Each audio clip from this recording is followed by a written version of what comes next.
going to read from the section of Sri Guru and His Grace. It's in the chapter entitled God Consciousness versus Society Consciousness. And the subheading is Disappearance of the Guru. But before I read this, I just want to express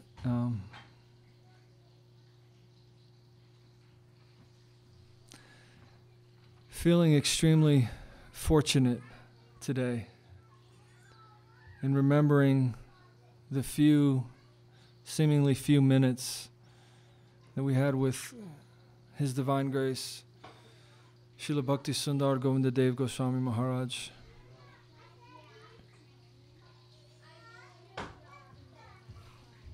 Srila Guru Maharaj said, "It's easy for the common man to have faith in the departed Mahajans. It's easy to have an idea that at some time there was a great person and you can place your faith in that great person." He said it's much more difficult, much more developed to have faith in the Vaishnava, in the devotee when he's present in front of you.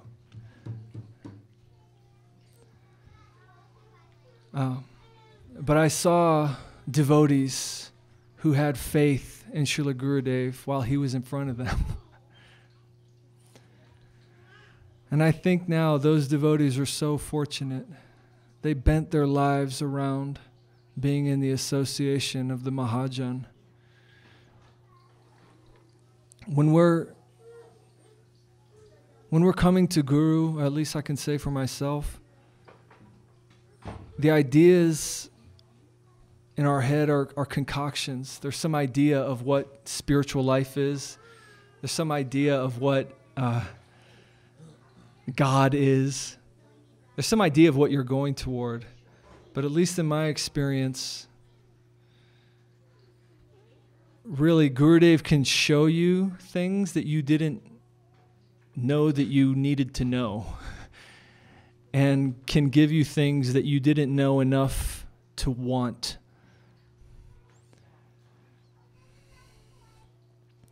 Remember Baman Paradam. Just looking at some pictures today. It's such an amazing and holy place. And we hear of these holy tirthas, and there's different holy places in India that everyone wants to go. But where the Vaishnava has taken birth and where the Vaishnava has spent some time, that's the most holy place that is. Like Bhamat Paradam is the Dham, where the eternal servitor of the Lord, the highest servitor of the Lord, has come on this plane. Like, how inconceivable is that? And it happens now. It's not some thing that happened 2,000 years ago that you have to place some concocted idealism about in your mind. The Vaishnavas are coming now. And, we can serve them now. But there's such I don't know, I wanted to express the feeling of Bhaman Paradam and the beauty of that place.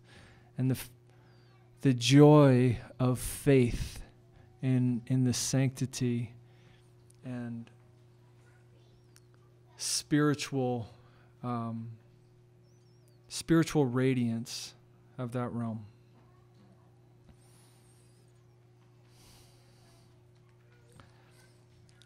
Disappearance of the Guru.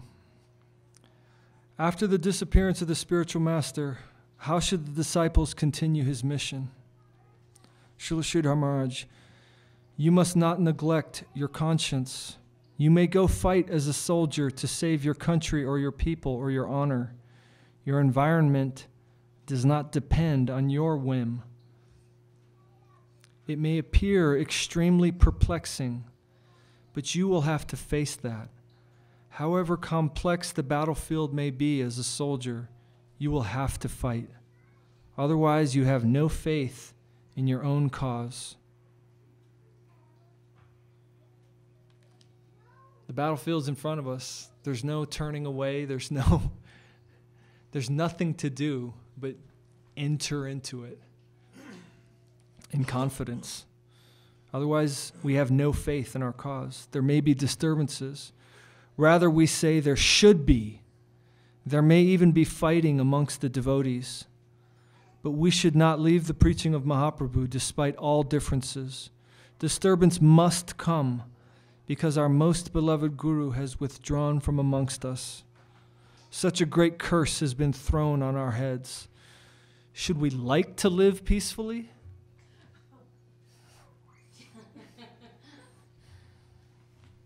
In its wake, disturbances must come and we must undergo them. Still, we must remain sincere.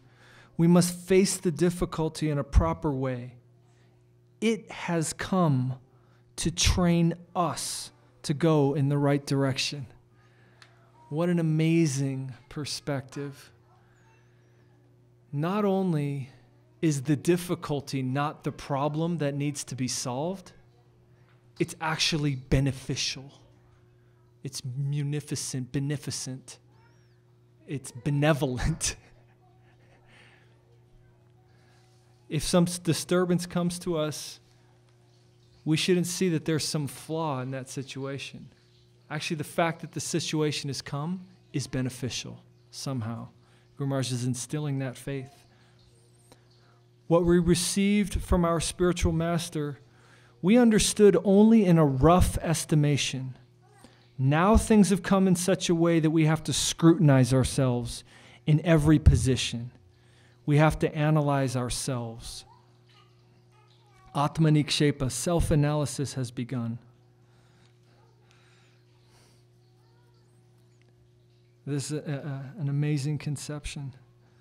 So, what we have gotten, actually, for some of us, it's an idea.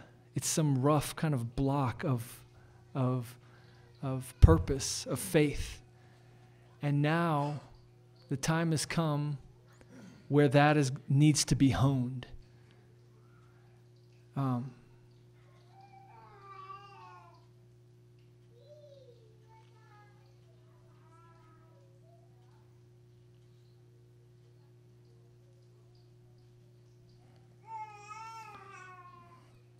Atmanikshepa, self-analysis has begun. We're under trial. What we received from our spiritual master, in what way have we received it? Properly or only showingly? The time has come to purify us, to test whether we're real students, real disciples, or his disciples only in face and confession. What is the position of a real disciple? Somebody asked Guru Maharaj once, he said, I'm feeling like I'm losing my taste, like I don't have feeling for Krishna consciousness. And Guru Maharaj said, yes, that's natural as you progress. Now you have finished this level, and the time has come to go deeper. There's a deeper level. It's not that Krishna consciousness doesn't exist, is that you need to go deeper. And all of these situations come because we need to go deeper. We need to. Like, for our own good, we need to go deeper. We need to be in a different place than we are now. And when disturbance comes, it makes us question everything, right? It makes us question ourselves. It makes us doubt whether we can go on. That's the question. Can you go on? If we live in the society, what is the depth of our creed? In what attitude have we accepted his teachings? How deep-rooted is it within us? The fire has come to test whether we can stand. Is our acceptance real? Or is it a sham, a show, an imitation? This fire will prove that. Surrounded by karma. I read this little section every day for about 3 months. The surrounded by karma section. So we must not be afraid of any adverse circumstances. Krishna says in Bhagavad Gita, a happy kshatriya hankers for the battle you're facing. Sukhina kshatriya partha labhante yudham idrisham. Our karma has come to face us, to surround us, and we can't avoid it. These disturbances are a result of our own karma. They come from within us, so we must not quarrel. We must act properly in dealing with that. We have to scrutinize more accurately what we thought we understood. Everyone must ask himself, where am I? What is my real need? And how much am I hankering for the real thing? All these things will be expressed and made public. So this is the real field of sadhana, or practice. Like amazing conception. The real field of the practice of your spiritual life is when your karma comes to face you, when you face disturbance, and how you deal with that new wave. If you can deal with it properly, you're practicing sadhana. And if you're trying, you're practicing sadhana. Your life is your sadhana. Mata showed me a video a few months ago where Gurudev said, we will serve Krishna with our fate. How deep is that? The fact of what we're going through in this life is somehow pleasing to Him. Can we accommodate that and move through that properly? And what's properly? Guru Maharaj says, Tate nukampam susamikshamana bhunjana evatma kritam vipakam hridvag vapur bhir vidadhan namaste jiveta yo mukti pade sadaya bhak. How can you move into the land of freedom? Two ways. When your disturbances come, you see your own fault and you see the grace of God. Go deeper. What is my fault? How much am I hankering for the real thing? That's the question, not what's wrong with everyone else. What did we think we understood, and was that right? This is the real field of sadhana, or practice. Our practice, our advancement needs all these difficulties. Otherwise, we may not know what is progress, and we will become hypocrites and give the same adulterated thing to others. We have a superficial conception of Krishna consciousness. And as we go through these difficulties, our conception becomes more real. You know, Atmanikshepa, we're examining ourselves and we're leaving behind superficial conceptions and surface understandings. And through the grace of these disturbances, being pushed to progress forward more. And that's the hopeful lens of Guru Maharaj. There's nothing that's coming towards you that's not extremely favorable, not extremely beneficial, more than you even know. It's like we were saying about Gurudev. You didn't know to want that, but somehow through the course of your life, you're being modified in such a way that progress is coming towards you, if you can deal with it properly. And God, so to purify ourselves, it is necessary that so many disturbances come. And God has no error. He commands the environment. It is not our responsibility. The responsibility of the environment does not rest upon us. Our responsibility is within ourselves alone. The environment is in the hands of the Lord. Like, this is simple. Like, we've heard this all before, but it's incredibly profound. There's no bug in the code. There's nothing that should have happened that didn't happen. There's nothing that shouldn't have happened that did happen. We have to live in theism and in full faith. Everything that's happening is perfect, and God has no error. And it's like, so many spiritual practices are about seeing how, if you can figure out some formula where you can figure out the environment, like, this and this and this and this happened. Oh, it's because we needed to do that and that and that and that. Then we could totally make what we want happen. No, it's actually just playing on the surface. The reality is that the environment is fully in His hands. And we need to live in that faith with the full confidence, as Guru Maharaj says, my interest is fully represented in His interest.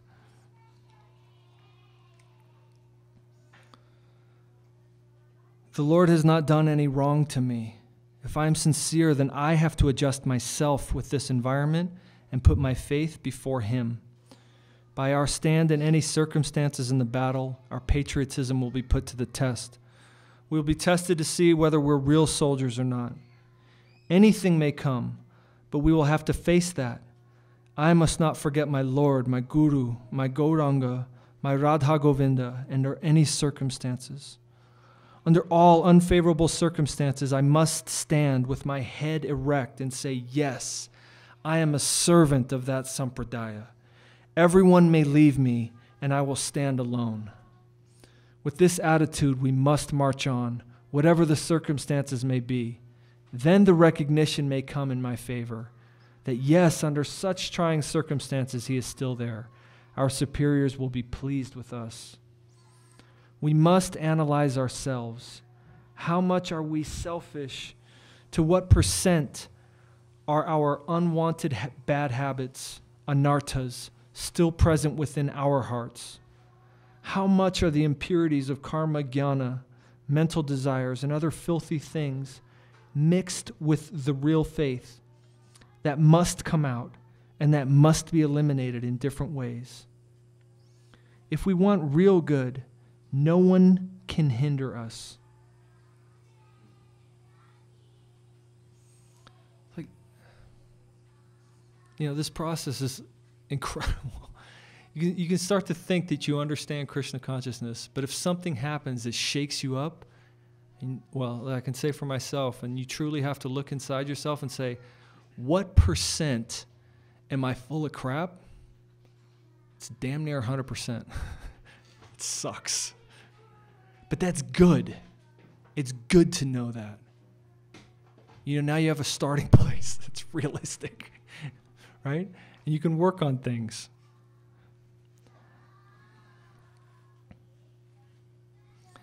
It's, superficial things, ideas that are false, that are caught up in the world of temporary matter, they get left behind by this process. And confidence, nishchoy, one of the 6 good qualities, Guru Maharaj is always giving this. He says, if we want real good, no one can hinder us. With this spirit we must move, and then we will be able to understand what is what. So that's a small section I wanted to read.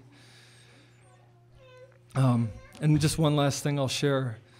When Sripad Tyagi Maharaj, he was practicing intense sadhana. And sadhana in the definition, both of his perfect practice of waking up in the morning and chanting all his rounds and filling his day with service, but actually I saw Tyagi Maharaj practicing his sadhana in Sokel in some trying circumstances for him, and always seeing what is my fault, and how can I adjust myself. And one of his conclusions that he reached, he was meditating upon this shloka in Sri Guru Charana Padma, Guru Mukha Padma Vakya Tutete Koriya Aika Aruna Kori Homane Asha.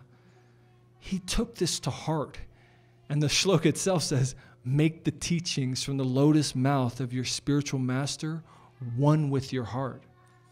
And Tyagi Maharaj, he started listening to Gurudev at like every free second. It's just amazing to see this guy. Every free second he was listening to Gurudev. And from that came his transcriptions of all of Gurudev's lectures and his understanding of what is Gurudev's Siddhanta. And then, he compiled that book, Amnaya Tattva, which is going to be printed soon. But, in the course of his practice, in the course of his absolute faith, when Gurudev said, stay there and do that service, and Tyagaraja Maharaj just fully lived his life like that and went through whatever his environment gave to him in such a proper way, man.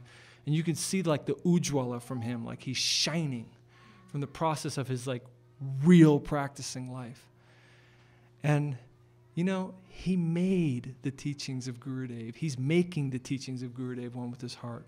And he's following Srila Acharya Maharaj with all his heart, all his time.